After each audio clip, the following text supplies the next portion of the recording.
Há pelo menos 3 décadas, o planeta despertou para o uso sustentável da água. E isso tem provocado uma mudança de compreensão das pessoas em relação à sua importância. A Declaração Universal dos Direitos da Água, publicada pela ONU em 1992, diz que a água não é uma doação gratuita da natureza. Ela tem um valor econômico. Precisa-se saber que ela é algumas vezes rara e dispendiosa. E que pode muito bem faltar em qualquer região do mundo. Então, por isso, minha gente, é fundamental a preocupação com o desperdício.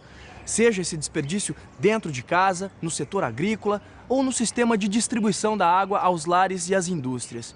E falando nelas, nas indústrias, essa preocupação não tem sido diferente.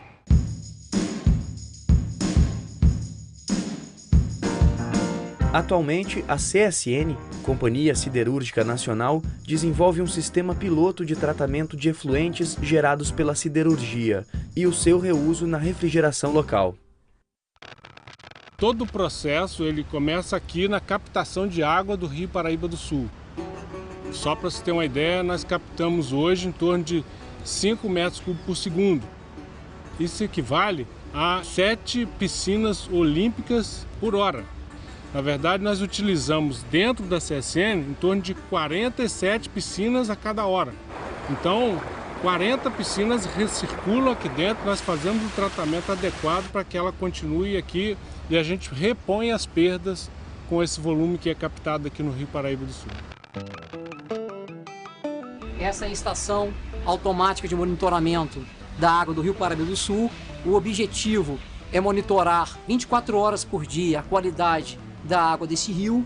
Essa água vai alimentar mais de 10 milhões de pessoas a partir desse ponto. Então nós temos aqui parâmetros importantes como oxigênio dissolvido, turbidez, pH e carga orgânica, que essas informações são enviadas para a gerência de meio ambiente e também para o órgão ambiental do estado do Rio de Janeiro, que é o INEA.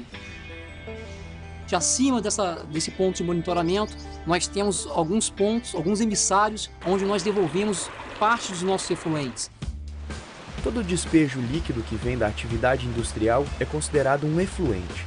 Nele estão incluídas as águas usadas na refrigeração da atividade siderúrgica, águas pluviais poluídas e o esgoto doméstico gerado nessas fábricas. É importante a escolha do tratamento adequado para cada efluente e depois saber onde utilizá-lo dentro das atividades da empresa. Diferentes aspectos técnicos devem ser levados em conta. O reuso da água, tanto para refrigeração ou limpeza, ele pode ser replicado em qualquer outra empresa que tenha necessidade de água industrial. Não é um processo tão complicado, precisa querer fazer e com certeza ter um retorno financeiro para a empresa. Por conta da fiscalização ambiental estar maior, né, e consequentemente as multas ambientais estarem maior, isso acabou entrando no custo de produção do produto.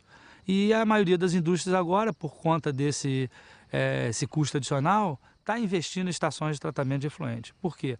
Porque essa estação de tratamento de efluente, ela evita que a empresa pague a multa ambiental e quando, dependendo da qualidade dessa estação desse tratamento de efluente, essa água pode ser reutilizada no processo. Muitas das vezes não fazendo parte do produto em si, mas fazendo parte de um processo de produção.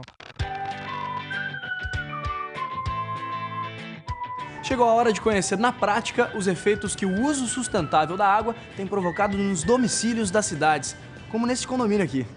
Como é que foi o processo de implantação dos hidrômetros individualizados aqui no condomínio? Foi muito bom porque cada um vai pagar pelo que realmente consome, né? Você acha que as pessoas, por terem mais consciência do quanto elas estão consumindo, elas economizam mais? Economizam. Acho que com certeza que aí você fica responsável pelo seu consumo, pelos seus gastos e você tem um maior controle. Acho que se um mês a conta vier um pouco mais alta, você sabe que você abusou um pouco no consumo e no mês seguinte você pode dar uma diminuída, né?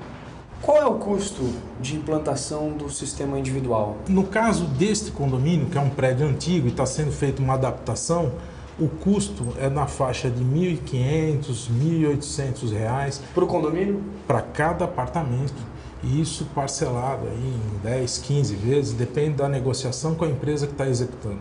Mas geralmente esse custo de implantação num prédio antigo é um custo muito pequeno se você for comparar com o valor de água que eles pagavam antes. Em média, cada apartamento aqui pagava R$ 140 de água a mais por mês do que deveria pagar. Ou seja, esse investimento inicial, a gente pode dizer que ele se dilui na economia de água, na conta em curtíssimo prazo. Quando rateamos a água entre os moradores de um prédio, as estatísticas apontam que 1/3 dos apartamentos gasta mais da metade da água que vai para o edifício todo. Já depois da individualização, registra-se em média uma redução na conta de água de 20% a 50%. Para se ter uma ideia deste consumo, uma ducha normal gasta em média 8 litros por minuto. Algumas chegam a gastar até 43 litros por minuto, coisa que a gente nem imagina. Portanto, a escolha de um modelo ou de outro no final acaba fazendo a diferença no gasto diário. Estima-se que uma pessoa, de acordo com essa opção, chega a gastar de 120 a 150 litros de água em média por dia. A lei que obriga os novos condomínios a terem medição do uso de água individual foi aprovada em São Paulo em 2005 e no Rio de Janeiro em 2011. De lá para cá, qualquer novo empreendimento deve apresentar já na construção hidrômetros individualizados. Quem ganha com a medição individualizada? Principalmente o condômino, porque ele paga o justo, o certo, ele paga aquilo que ele consumiu. O condomínio, porque o patrimônio de todos é valorizado, porque acaba o desperdício. Ganha a concessionária de água, porque embora ela tenha que fornecer menos água para o condomínio, ela também tem que tratar menos esgoto, que é o trabalho difícil da concessionária de água. E ganha a natureza. Muitas são as formas de uso sustentável da água no ambiente doméstico. A água usada na lavagem da roupa pode ser reutilizada nos vasos sanitários. Certos hábitos comuns não só desperdiçam água, como também podem ser prejudiciais. Por exemplo, regar as plantas com água da rede de estabelecimento que vem clorada não é recomendável para as plantas. Muito melhor é a água da chuva, que pode ser recolhida em baldes ou tanques e reutilizada nas plantas e na lavagem de calçadas. Nos países desenvolvidos, a reutilização da água e o seu uso sustentável em todos os setores de atividade já é uma realidade. A ONU prevê que, se o descaso com o uso da água persistir, metade da população mundial não terá acesso à água limpa já em 2025. O Brasil, apesar de muitos rios e lagos, também pode sofrer essas consequências, inclusive nas cidades. Usar a água de um jeito consciente e sustentável é o primeiro passo para garantir o nosso futuro.